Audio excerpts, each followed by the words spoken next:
Assalamualaikum warahmatullahi wabarakatuh. Hai anak-anak, selamat pagi. Apa kabar semuanya? Mudah-mudahan kalian sehat selalu. Oke, tetap semangat untuk selalu melaksanakan pembelajaran PJJ jarak jauh. Dan pada kesempatan kali ini, Bapak ingin membahas pelajaran pertama, yaitu mengenai teks laporan percobaan. Oke.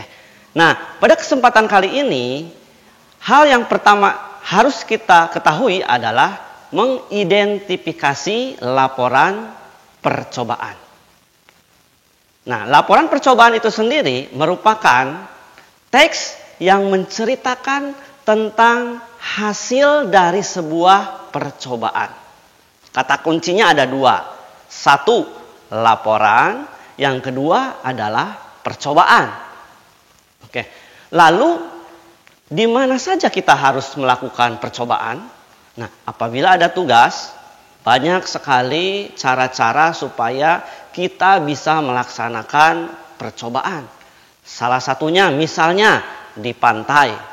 Nah, di pantai itu kita bisa meneliti pantai, karang, jenis ikan, dan lain-lain.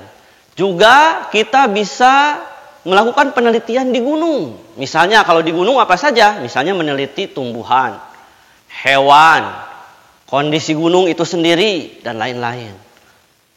Misalnya contoh lainnya lagi, misalnya di pedesaan. Nah, di pedesaan kita bisa melakukan penelitian. Apa saja? Coba teliti sawah, petani, dan banyak lagi. Kemudian di kota.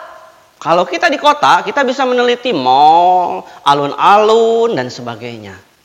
Kemudian kalau kita misalnya jangan jauh-jauh di sekolah, kita bisa meneliti buku, taman, atau kebersihan kelas, dan sebagainya. Ya. Nah, selain itu di mana juga? Kita bisa juga jangan jauh-jauh. Misalnya di mana? Di rumah. Nah, di rumah kita bisa meneliti halaman rumah, peliharaan kita, dan sebagainya. Intinya adalah apabila kita melakukan percobaan bisa dilakukan di mana saja, ya. Nah, kemudian apa sih sebetulnya percobaan itu?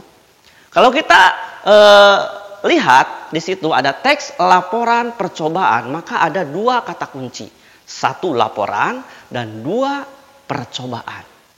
Kita awali dulu dengan percobaan. Nah, percobaan itu mungkin kan asalnya itu dari coba. Kalau coba berarti harus diuji. Kalau diuji berarti harus ada pengujian. Ya, jadi percobaan itu yaitu cara untuk memahami suatu materi dengan cara melakukan eksperimen atau pengujian. Lalu dalam melakukan eksperimen, laporannya harus secara objektif. Ingat, objektif. Apa itu objektif? Artinya adalah apa adanya atau tidak mengada-ada. Ya. Jadi kalau misalnya kita harus objektif, berarti di sini kita harus paham dulu bahwa dalam melaporkan sesuatu itu ada hal yang bersifat objektif, ada hal yang bersifat subjektif. Kalau subjektif, yaitu laporannya itu kita harus benar-benar sesuai dengan fakta yang ada di lapangan. Tidak mengada-ngada. Ya. Nah, contoh teks laporan yang bersifat objektif itu biasanya misalnya yaitu teks laporan hasil penelitian. Apalagi misalnya berita. Apalagi misalnya teks eksplanasi. Jadi itu harus benar-benar objektif. Harus sesuai dengan fakta yang ada di lapangan. Kemudian, selain objektif ada juga yang bersifat subjektif. Nah, yang bersifat subjektif ini adalah teks yang melaporkan berdasarkan persepsi atau pandangan dari seseorang yang tentu saja pandangan itu berbeda antara yang satu dengan yang lainnya. Misalnya seperti ini. Jadi objektif itu adalah sesuatu hal yang pasti. Misalnya 2 kali 2 sama dengan 4. Itu harus pasti ya. Misalnya harimau berkaki 4, itu pasti harimau berkaki 4. Jadi harus secara objektif ya. Jadi misalnya nanti di dalam teksnya itu misalnya begini. Misalnya tentang pasir misalnya. Nah, pasir di Pangandaran memiliki warna putih. Nah, warna putih itu disebabkan adanya misalnya zat apa atau apa ya, itu bersifat objektif. Sementara penilaian yang secara subjektif itu hal yang tidak pasti. Misalnya ganteng, baik, mahal. Nah, itu semuanya tidak pasti. Misalnya Bapak mengatakan bahwa misalnya ganteng nih Presiden Donald Trump misalnya menurut Bapak ini ganteng, menurut kalian belum tentu ganteng. Ya, jadi itu ya, jadi ada yang objektif, ada yang subjektif. Kemudian untuk memahami itu, karena di dalam teks itu banyak ya, supaya kita bisa membedakan. Judulnya ini kan mengidentifikasi, jadi kita harus bisa membedakan mana teks hasil percobaan, mana teks yang lainnya. Ya, karena sering tertukarnya itu biasanya dengan teks deskripsi. Yang kedua biasanya tertukar dengan teks eksplanasi. Maka di sini akan ada 3 contoh. Contoh yang pertama, misalnya Bapak akan membacakan. Misalnya begini. Judulnya adalah pantai. Memasuki bibir pantai, Senggigi kita akan disambut angin pantai yang lembut dan udara yang segar. Angin lembut terasa mengelus kulit. Nah, di sini ada terasa mengelus kulit. Garis pantai Senggigi yang panjang dengan gradasi warna putih dan hitam membuat keindahan pantai ini semakin menarik. Ini kira-kira teks apa? Tentu saja jawabannya adalah teks deskripsi. Mengapa? Karena teks ini menggambarkan sesuatu secara rinci berdasarkan pandangan atau pemahaman dari orang tersebut. Mungkin kalau membuat teksnya yang lain pasti akan berbeda lagi. Tidak akan seperti itu. Itu contoh yang pertama. Itu adalah teks deskripsi. Ya. Yang kedua, misalnya ada teks seperti ini. Terjadinya tsunami terjalin dikala dasar laut permukaannya naik turun. Sejauh patahan sepanjang gempa berlangsung. Patahan tersebut menyebabkan terganggunya penyeimbang air laut. Terus menjadi besar, patahan terus menjadi besar, gelombang yang terjalin. Dan akhirnya terjadilah tsunami.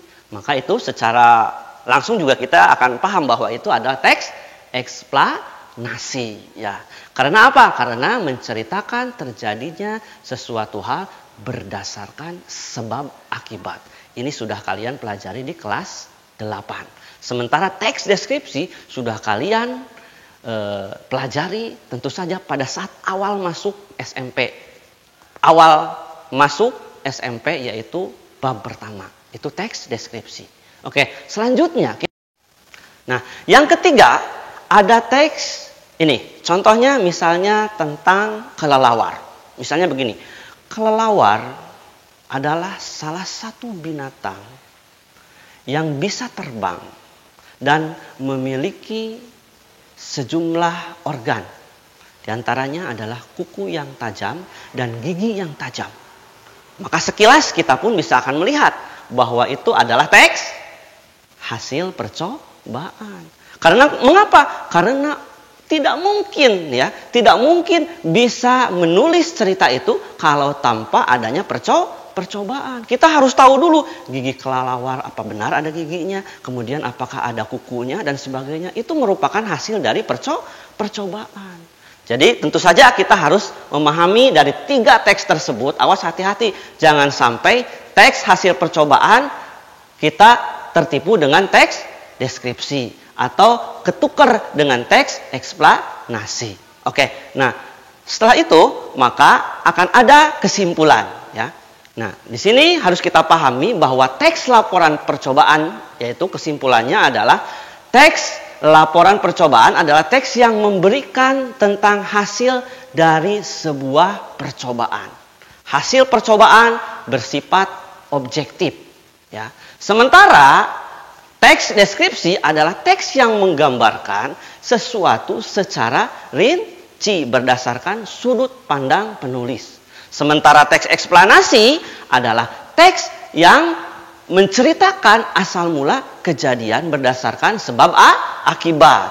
Nah, di situ harus kita pahami juga bahwa penilaian itu ada 2, yaitu penilaian objektif dan penilaian subjektif. Maka dari itu harus dipahami ya, harus dipahami dulu bahwa teks laporan percobaan itu adalah berdasarkan hasil percobaan yang bersifat objektif. Oke, itu saja pembelajaran kali ini, sangat mudah ya. Mudah-mudahan kalian paham.